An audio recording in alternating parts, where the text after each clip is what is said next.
আপনি কি জানেন শ্রী শ্রী মা সারদা দেবী এমন একটা ত্যাগ করেছিলেন যেটা শুধু সংসার ছেড়ে সন্ন্যাস না। আর আশ্চর্য বিষয়, এই ত্যাগের কথা আজ কেউ বলে না। আজকের ভিডিওতে আমরা জানব এই ত্যাগ যদি আমরা শিখতে পারি তাহলে কি হতে পারে।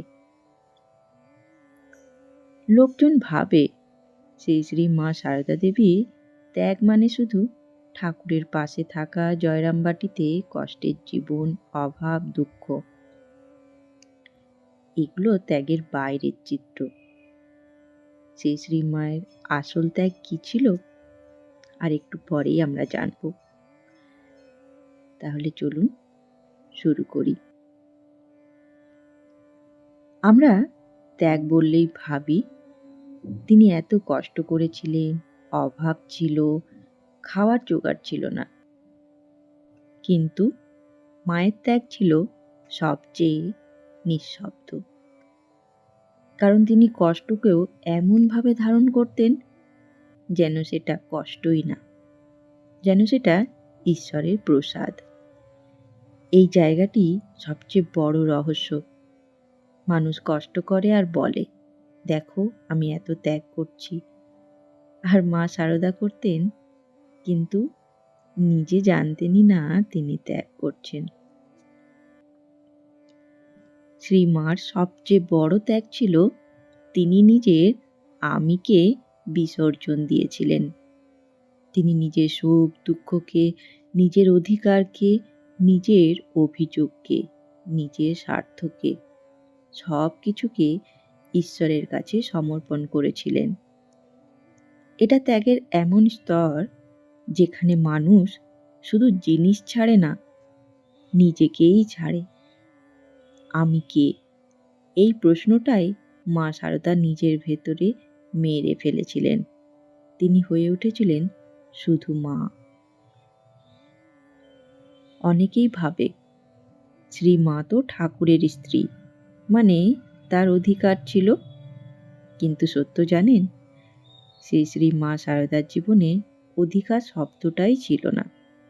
তিনি স্বামীকে পেয়েছিলেন, কিন্তু স্বামীকে নিজের করতে পারেননি, কারণ ঠাকুর ছিলেন সবার। এই জায়গাটাই সবচেয়ে বড় ত্যাগ। তিনি জানতেন তার মানুষটা তার একার নয়, তার মানুষটা জগতের। এত বড় ধাক্কা একজন সাধারণ স্ত্রী সহ্য করতে পারে? কিন্তু সারদা মা, তিনি অভিযোগ করেননি, তিনি ঈর্ষা করেননি, তিনি প্রতিযোগিতা করেননি। তিনি বলতেন না আমি তো তোমার স্ত্রী। তিনি বলতেন না আমার অধিকার আছে। এটাই ত্যাগের রাজত্ব। একটা সময় ছিল শ্রী শ্রী মা সারদা দেবী একা, একেবারে একা। কারো সঙ্গে মন খুলে কথা বলার মানুষ নেই। যে বয়সে একজন নারী ভালোবাসা চায়, নিরাপত্তা চায়, সে বয়সে তিনি পেলেন নিঃসঙ্গতা, দায়িত্ব আর সেবা। কিন্তু এই নিঃসঙ্গতার ভেতরেও তিনি কখনো বলেননি আমি দুঃখী। কারণ তিনি নিজেকে বানিয়েছিলেন মা, আর মা কখনো নিজের দুঃখ দেখান না। শ্রী শ্রী মা সারদা দেবী একটা কথা বলেছিলেন, যেটা আজকের যুগে আগুনের মতো সত্য। দুঃখ দেখলে ভয় করো না, দুঃখই তোমাকে ঈশ্বরের দিকে ঠেলে দেয়।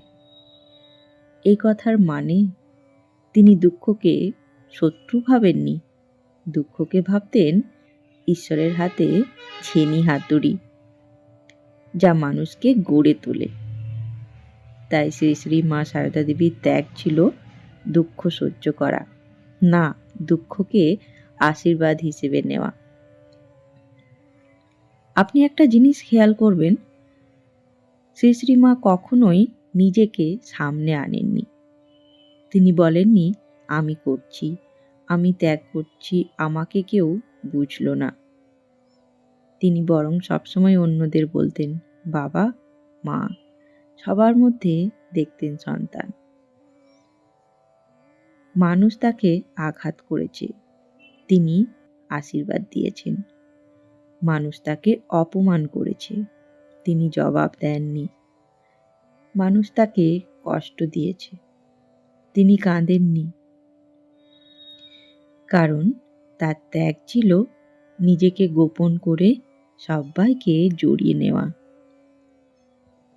জানেন, একটা কথা অনেকেই বলতে ভয় পায়।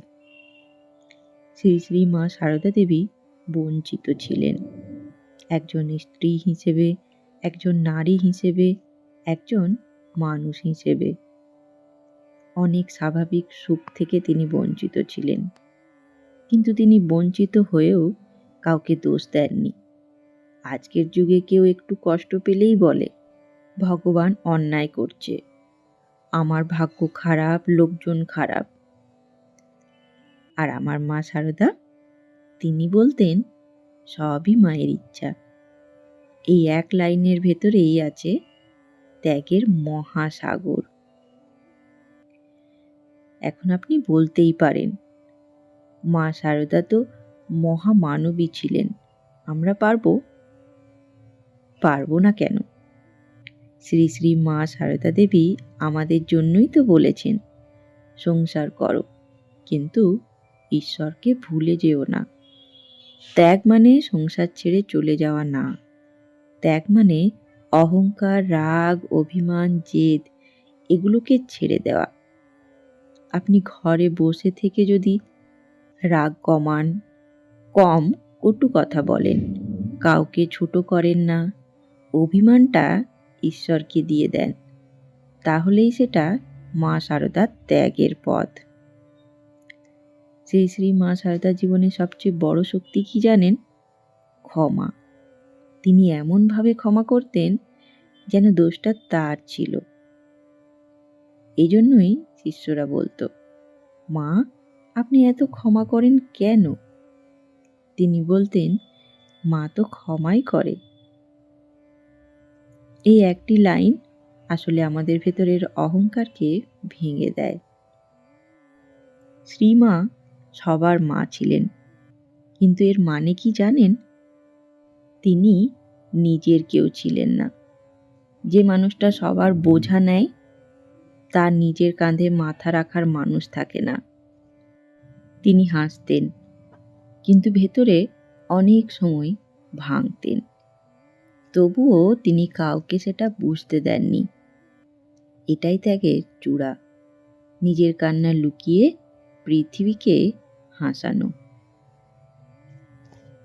বন্ধুগণ, শেষে একটাই কথা, আপনি যদি জীবনে সত্যি শান্তি চান, তাহলে শ্রী মা সারদার এই একটি শিক্ষা, আমি নয় তুমি, অর্থাৎ নিজের আমি কমিয়ে ঈশ্বরকে বড় করা।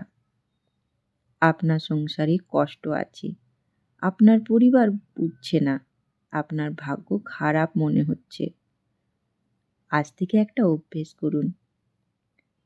রাগের জায়গায় প্রার্থনা, অভিমানের জায়গায় ক্ষমা, অহংকারের জায়গায় নাম জপ। ধন্যবাদ, ভালো থাকবেন। জয় ঠাকুর, জয় মা, জয় স্বামীজি।